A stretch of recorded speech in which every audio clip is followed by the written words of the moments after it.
Viral momen kocak pengamen tak menyadari di depan Tantri Kotak, nyanyi lagu pelan-pelan saja. Unggahan di akun TikTok Tantri memperlihatkan momen kocak, yakni saat Tantri, vokalis band Kotak, bertemu seorang pengamen yang membawakan lagu miliknya. Momen kocak ini pun viral di sosial media. Pengamen tersebut tampak tak sadar bahwa dirinya saat menyanyikan lagu Kotak itu berada di depan vokalis bandnya langsung. Momen tersebut terekam kamera ponsel milik anggota Kotak dan diunggah di akun TikTok milik Tantri. Pengamen itu menyanyikan lagu populer band Kotak berjudul Pelan-Pelan Saja di sebuah rumah makan.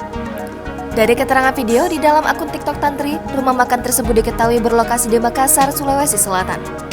Pengamen itu diam-diam direkam oleh personel Kotak yang kebetulan sedang singgah di rumah makan tersebut. Sang pengamen terlihat lihai menyanyi sambil memetik gitar, tanpa menyadari ia berada di depan penyanyi asli lagu itu. Tantri yang tengah merekam kemudian berkata kepada pengamen tersebut untuk bermain gitar dengan benar, lantaran ada gitaris Kotak, Sela yang sedang menonton. Setelah mendekati ref, Tantri sontak berdiri dan menghampiri pengamen sambil bernyanyi bersama. Kendati Tantri mengiringi bernyanyi, pengamen tersebut nampak biasa saja dan terus memetik gitarnya. Saat lagu hampir selesai, Chua kemudian berkeliling membawa kotak milik pengamen tersebut. Para pengunjung rumah makan yang menikmati konser dadakan itu lantas memasukkan uang ke kotak pengamen. Hingga Selasa, 7 Juni 2022, video Tantri Kotak bersama pengamen itu telah ditonton lebih dari 25 juta kali. Banyak warganet di kolom komentar mengomentari pengamen yang tak sadar tengah berduet dengan penyanyi aslinya.